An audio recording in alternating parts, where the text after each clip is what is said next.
What is up, everybody? The Longevity Game Podcast is on the air. What's happening, everybody? Mike Ward here. I am your host, and today we're going to help you fight off Father Time as we bring you some really cutting-edge knowledge on longevity medicine. We got a cool episode today. I hope you guys enjoy it. Just getting familiar with these little guys. I hope I don't hear a lot of that. All right, guys. What's up? What's up? Welcome back to the Longevity Game Podcast, where we explore science-backed strategies to help you live longer, stronger, and sharper. I'm your host, Michael Ward, and I am also the founder and CEO of Next Level TRT. We're a longevity and performance medicine practice, one of the fastest longevity and performance medicine practices in DFW Metroplex. And we're doing some really cool things in the longevity space. And so today we're going to dive into some really fascinating new longevity breakthroughs. We're going to talk about from senolytic compounds like Fisetin and Quercetin to vitamin D, to methionine restriction, and even calorie restriction trials. Toward the end, we'll unpack one of the most talked about markers of aging, telomere length, and how something as simple as optimizing your vitamin D could influence it in the right way. All right, so let's jump in. What are senolytics? I love this stuff. To understand senolytics, we need to start with senescent cells. Senescent cells are often called zombie cells. Now, to really understand why senolytics are such a big deal, we have to go back in time. All right, so we have to go back to the early 1960s. So in 1961, a cell biologist by the name of Dr. Leonard Hayflick, he was working with another researcher his name was Dr. Paul Moorhead. And they were at the Y-Star Institute in Philadelphia. And they made a discovery that completely changed our understanding of aging, right? So here's what they were doing. They were growing normal human fibroblast cells in a culture dish. And they noticed something super strange. After about 40 to 60 cell divisions, the cells, they just stopped dividing altogether. They didn't die, but they weren't multiplying either, right? And so this became known as the Hayflick limit. And that's the biological ceiling for how many times a normal human cell can replicate. And before this discovery, scientists believed that cells could divide just indefinitely. Dr. Hayflick proved that that was not the case, and that even at the cellular level, there's a built-in aging clock, all right? And then things started getting interesting, right? The cells that reached this limit were still alive, right? So they're metabolically active, but they entered this state he called replicative senescence. And so this meant that they were essentially just retired from dividing, right? They just kind of hung around. And fast forward to modern research, we now know that these senescent cells accumulate in tissues all over the body, and even more so as we age. And they're sometimes referred to as zombie cells, right? And they call them zombie cells because they don't die the way that normal cells should, right? They refuse to perform their regular functions, but instead they just kind of hang around, right? They kind of just linger. Right. And while they're lingering, they're releasing toxic compounds that harm all the neighboring cells and environment. Right. They secrete this inflammatory molecules, enzymes, cytokines, growth factors, and they call these SASP. The acronym is SASP, or senescence associated secretory phenotype. Right. Think of the SASP like a slow leak of chemical signals that can disrupt healthy cell communication. They can break down tissue structure. They increase chronic inflammation, and they even trigger nearby cells to become senescent. All right.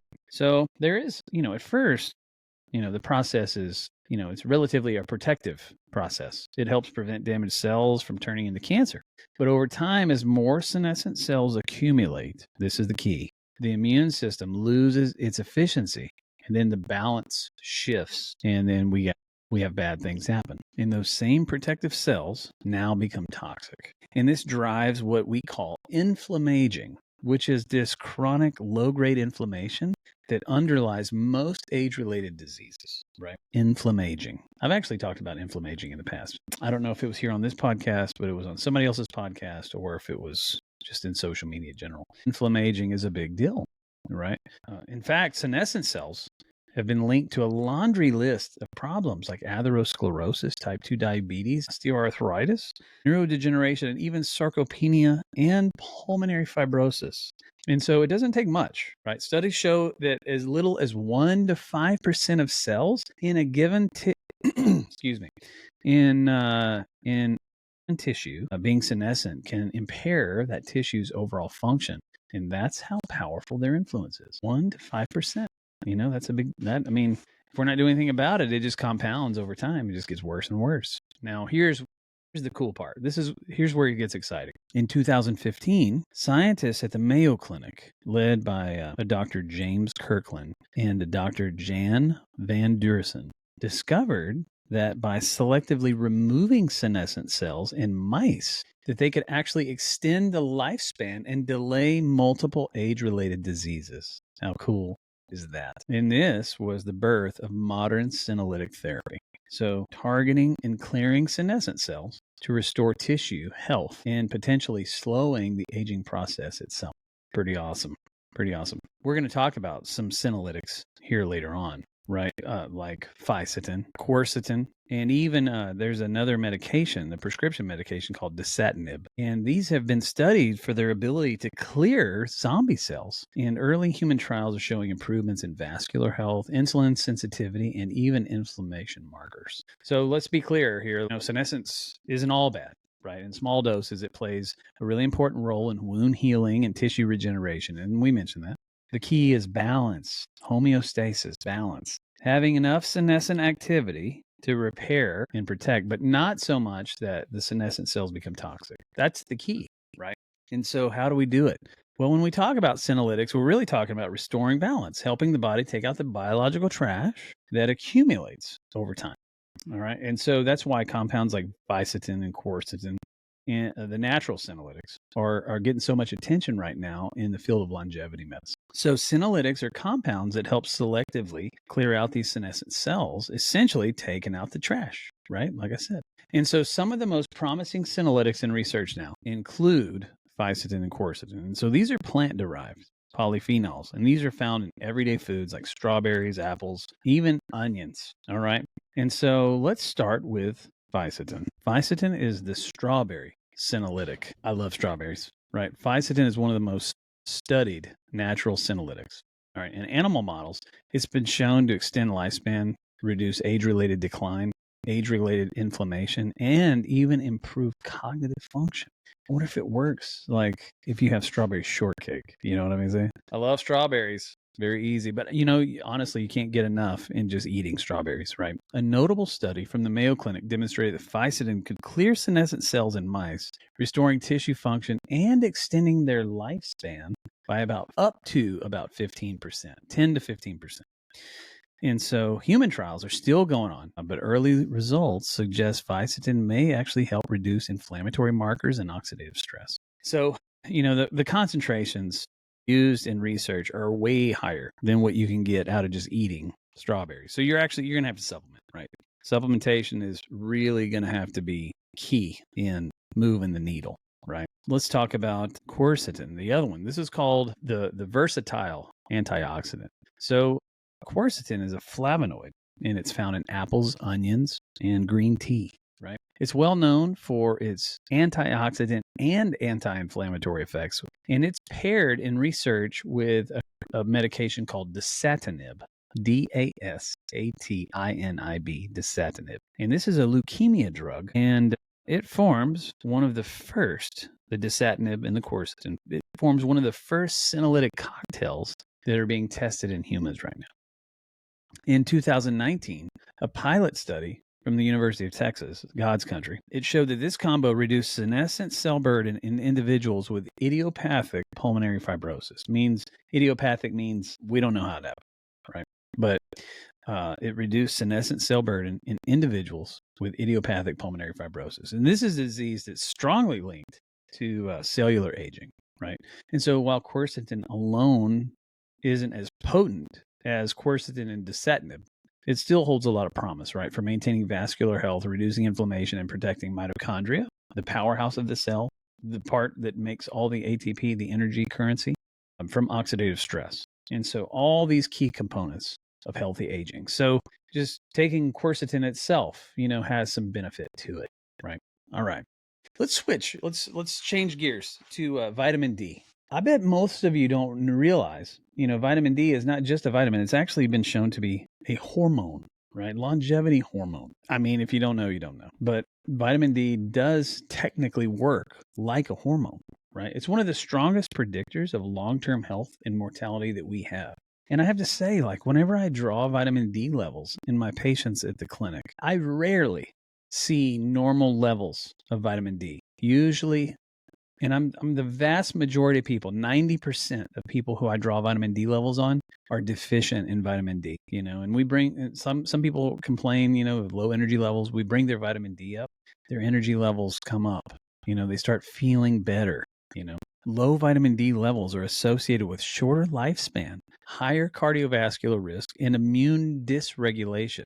And so what's really interesting is how vitamin D interacts with telomeres. And we're going to go into detail on telomeres a little bit later in the show. But telomeres basically are the DNA caps at the end of our chromosomes. And these shorten as we age. And so shorter telomeres are associated with aging. And so several studies have shown that individuals with higher vitamin D levels tend to have longer telomeres, suggesting slower biological aging.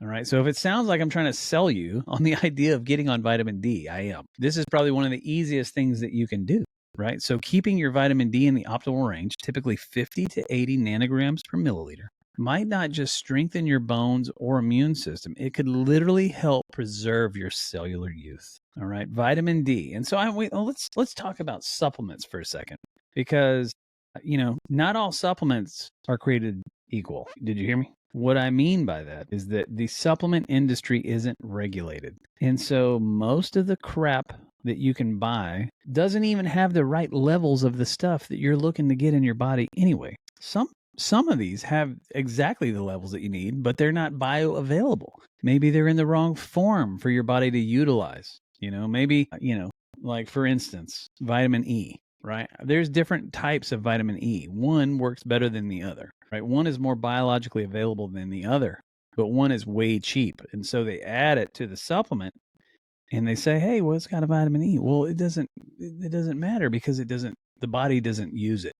But most people don't know that, right? They just see vitamin E and they're like, perfect. And so, yeah. So I would suggest if you're looking for a supplement, find a supplement that is third-party tested, and maybe that it has NSF certification or consumer lab reports about that specific supplement that are positive. The reviews are great, but reviews aren't the end-all be-all. Make sure that you're finding a supplement brand that has been guaranteed over time to have what's on the label in the bottle, right? And not only that, but it's actually bioavailable and useful by the body. All right, I'm off that. That's my little sandbox, my soapbox. Because I have people come in, they're like, well, I'm taking this thing, and I don't see any results. Well, no, it's probably because what you're taking is not working. It's junk, right? And unfortunately, you just got to do your due diligence. Okay. Next, we're going to switch to methionine restriction. Methionine restriction, protein quality, not just quantity, right? So this is important. This is wild, right? So another fascinating longevity lever is methionine restriction. Do you know what methionine is? Methionine is an essential amino acid, and this is found in high amounts in animal proteins like meat, eggs, dairy, right? All things that I love. And while it's vital for growth and repair, excess methionine has been linked to accelerated aging due to increased oxidative stress and activation of the mTOR pathway. And we've talked about mTOR pathway in the past. This is the same pathway that drives cell growth, and when overactive, it contributes to aging and even cancer, right? In rodent studies, methionine restriction, even without calorie restriction, led to significant lifespan extension. It improved insulin sensitivity, and it reduced inflammation. So now this doesn't mean that we should just all go vegan overnight. You know what I'm saying? But it does highlight that balance, there's that word again, balancing protein sources, incorporating more of a plant-based protein or cycling protein intake. That's what I would prefer, cycling protein intake, because I love meat and I love dairy, I love eggs, and so just cycling those. I mean, my diet every day, let's see, so I'll eat 4 to 6 eggs every morning, and I'll have maybe some sausage or some bacon to go with that. And then midday, I may have some ground meat in low sodium taco seasoning, and I mix that with a little bit of rice. Again, I mean, like my diet's very meat heavy, but I also watch my labs, and I also buy a cow every year, and it's a farm finished, so it's organic. They're not feeding grains to these cows. So it's a very high quality meat with not a lot of fat, very lean. And there's definitely something to be said about that. There's some great studies out there that show how farm finished meat does not impact cardiovascular health. And maybe we should talk about that on another episode. But balancing protein sources can be really helpful. And it should be mentioned too that, like rice has protein and beans have protein, but they don't each contain all the essential amino acids that you need in order to make a complete protein. So it's going to be hard to build muscle with an incomplete protein. But when you take beans and rice together, they make a perfect protein, and they contain all of the essential amino acids needed to build muscle. And so that's how you need to be thinking if you're taking in protein, plant-based proteins. How can I mix these together with other proteins so that they're biologically equivalent to, say, like an egg? Right. All right. Let's move on to calorie restriction in human trials. A calorie restriction is kind of like reducing your total caloric intake by about 20 to 30% without malnutrition. All right. And this remains the gold standard for lifespan extension in every study so far. Right. The Calorie trial, CALERIE, is one of the most comprehensive human studies. And this found that in a 2-year period of modest calorie restriction, it improved insulin sensitivity, reduced oxidative stress, and lowered inflammatory markers. It also slowed biological aging by about 2 years based on methylation clocks. So they did some dietary restrictions, calorie restriction for 2 years, and they gained 2 years of their life. That's pretty awesome, according to methylation clocks. Interestingly, even time-restricted eating. So this is like intermittent fasting.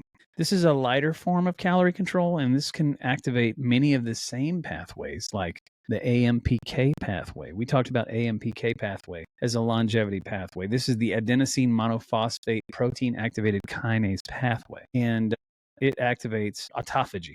And this helps the body recycle damaged cells and proteins. So this comes to, a lot of people do ask me about intermittent fasting. This is a great way to reduce your calories. But there are better ways to do it. I wouldn't just say, well, I'm just gonna not eat for the second half of the day. It's actually, I think the most recent and the study on intermittent fasting or time restrictive feeding shows that restrictive feeding earlier in the day is better than later on in the day. Right. And also there's different feeding windows, so you can say you fast for 16 hours and you only give yourself an 8-hour window of eating. Or maybe you fast for 18 hours and you only give yourself a 6-hour feeding window, right? And it's just really, really hard to get an overabundance of calories when you're doing time-restricted feeding, or also known as intermittent fasting. But you have to wonder, because there has been some studies that show that whenever you do that for too long, you can lose muscle mass. And so you want to be careful because you don't want to lose muscle mass. As you age, you lose muscle. If you're not proactively building muscle, you're losing, 10 to 20% of your muscle mass per decade after 30s. So starting in your 40s. And it gets harder to build muscle. So if you're doing things that will cause you to lose muscle, you don't want to do that. So you got to be very careful. You got to eat protein heavy, if you're going to do time restricted feeding, and make sure that you're adding or incorporating resistance training, because you need to be building muscle, not just losing fat and losing muscle, right? All right, so let's talk about telomeres. This is the big one, right? The biological clock. Telomeres are like the plastic tips on shoelaces, right? They're on the very tip of your shoelace to keep your shoelaces from fraying, right? Well, telomeres are like the end caps on your DNA, right? They protect your chromosomes from fray. And now every time a cell divides, your telomeres get shorter, right? And then when they become too short, the cell either dies or it becomes a senescent cell, right? That zombie cell we were talking about. And so shortened telomeres have been linked to everything from cardiovascular disease all the way to Alzheimer's disease, And so this is an important finding, being able to prolong your telomeres. There was a movie which was it's probably one of my favorite movies. It was called The Age of Adeline. And on that movie, this woman, she gets in a car accident. And while she gets in a car accident, her body becomes hypothermic because she falls in the water and it's very cold outside.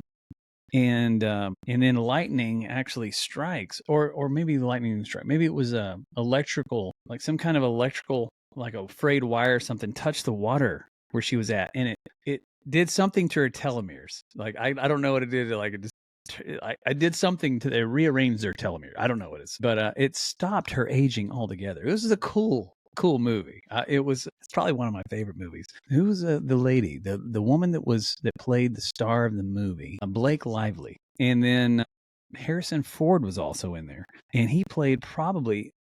He wasn't in the movie a whole bunch, but he probably his best performance in any movie I've ever seen was probably in this movie. And that's saying a lot because he's got a lot of stellar performances. But anyway, at the end, I don't want to.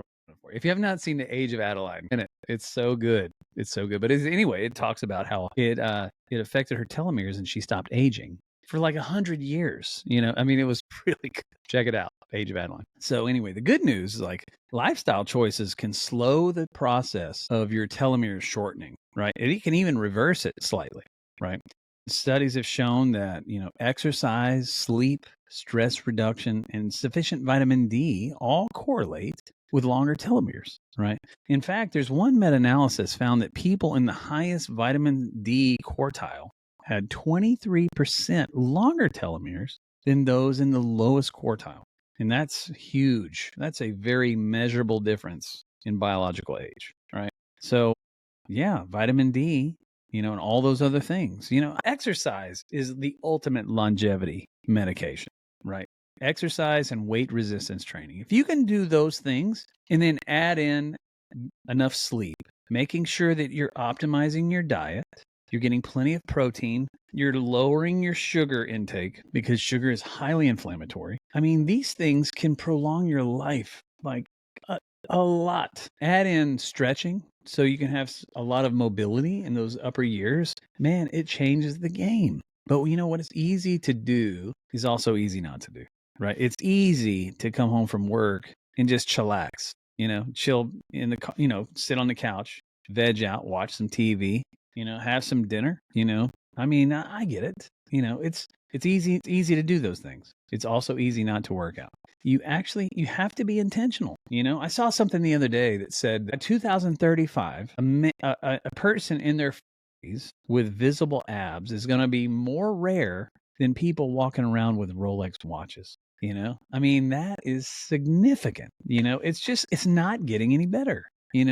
I mean, life's busy. And I'm not making excuses for all those people who choose not to work out or choose not to exercise. I know that people are busy, but it doesn't take much to do push-ups, jumping jacks, body squats, sit-ups at home. There's all kinds of things you can do at home. You don't have to go to the gym.